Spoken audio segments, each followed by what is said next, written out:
My dear students, I hope you all understood the numerical problems which we did last time of chapter 1, that was laws of motion. Okay, so today we will do the numerical problems of chapter number 2, that is work and energy. I repeat once again, we have already finished teaching you the lessons, the chapters. Which chapters? Chapters 1, 2 and 3, which is there for science part 1 for the first semester exam.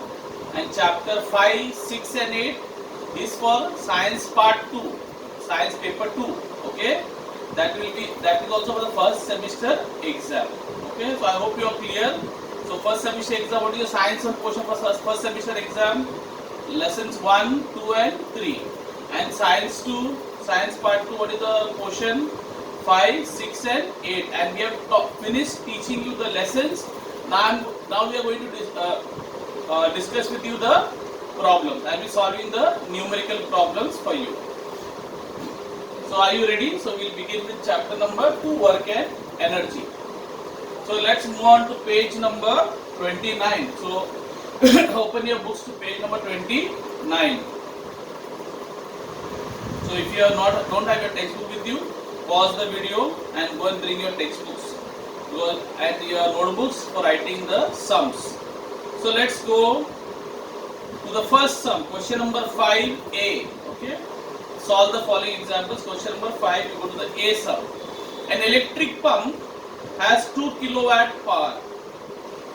How much water will the pump lift every minute to a height of 10 meters? Okay, so you have an electric pump of 2 kilowatt power, and how much water will it lift every minute to a height of 10 meters?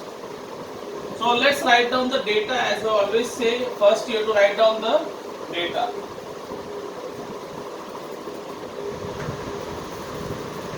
So data is the power of the pump is given. Power is shown by P, that is 2 kilowatts. Okay, and the next one, what data is given to you is how much water will the pump lift? You are asking how much water means mass. So mass is question mark. And will it lift every minute? Every minute. So that means they give you the time. So time is every minute. Okay. So 1 minute. And what is the last thing which is given to you? To a height of 10 meters. The next thing you can write is height of 10 meters. Okay, now we have some problem on hand. Okay, what is the problem on hand? Can anybody guess? Look at the data, look at the units. There's a problem here. The problem is the time is given in minutes. Time is given in minutes, so I need to convert into seconds. In MK system, or what you call SI system and CJ system, the unit of time is the same, seconds. Okay, so 1 minute, as you all know, is 60 seconds.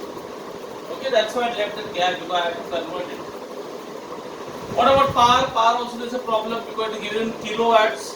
Now kilowatt it is, but in the SI system, MK system, the unit of power is watts. So what you will do, you have to convert kilowatt into watts. How will you do it?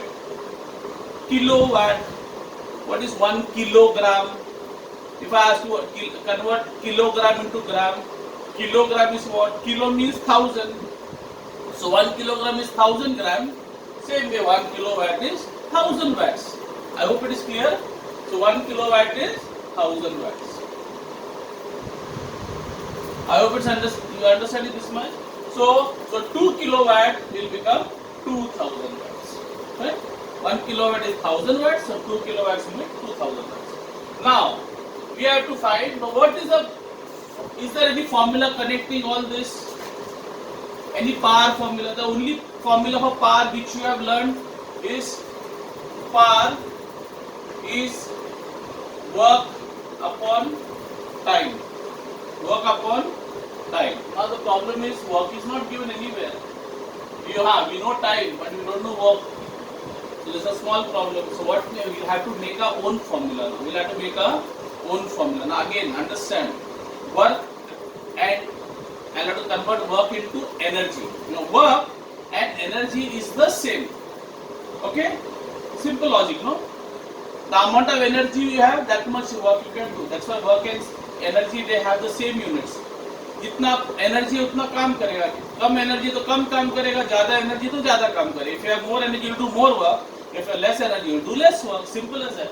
So work is nothing but it's synonymous with what? Energy. Now what energy are we talking about? We are talking about height. Which energy is related to height, which you have learned in this lesson? Anybody?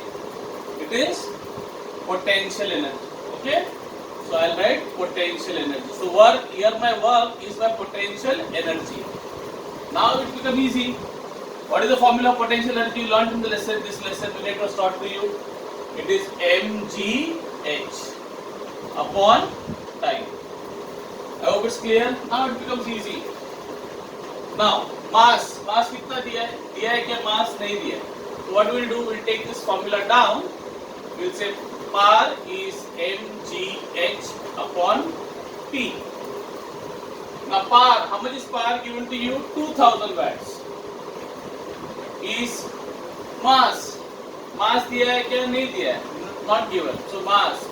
Write mass as it is. mgh means mass into g. G is, what is g? G is acceleration due to gravity. What is the formula for acceleration? What is the value of acceleration due to gravity? You all have learned in the lesson number 1. G is 9.8 meter per second square. Okay? So you write 9.8 into h, height. Height कितना दिया है? What is the height given to you? 10 meters. Upon time. Time is 60 seconds. Clear? Now what will you do? You will take this up. And these two characters will go down. So what will go happen? 2000 will go up and these people will come down. These two fellows. Okay? So 2000 into 60 goes up. Fine? And 9.8 into 10. So what I will do is 9.8 multiplied by 10. Whenever you multiply by 10, what happens to decimal place? If there is 1 0, the decimal place will push and go here. Let's do it there only. So 9.8 into 10 is nothing but 98. Okay, I taught you in the first lesson also how to push the decimal. If you have multiplied by 1 0, the decimal place will push by 1. If you multiply by 2 zeros, it will push by 2. So 9.98. So 98 will go down and you will get here mass. Now what you can do is, you can if you want, you can divide it to some extent. It's not fully divisible. So you can do is 249s are and 230s are, and roughly when you divide 2000, so that will become around 6. 2 3 are 6. 1 2 3 4 zeros. 4 zeros. And when you divide by 49, you will roughly get the answer which is given in your books. That is around 120, 1224.5 kg. So this will not give you exact answer. It will be an approximate answer. It will be a I don't want to go to the division part of that. You can divide and see what is that. And then if you can round it up to 1224.5. Why you not get an exact answer? Because it is 49 down. Okay? If you don't have a 2, 3 or 5 in the denominator, you will always get a recurring number. So in other words, you will not get a perfect answer. You will never get remainder 0 with 49. So it will be roughly 1224.5 kilograms. I hope this sum is clear. Okay?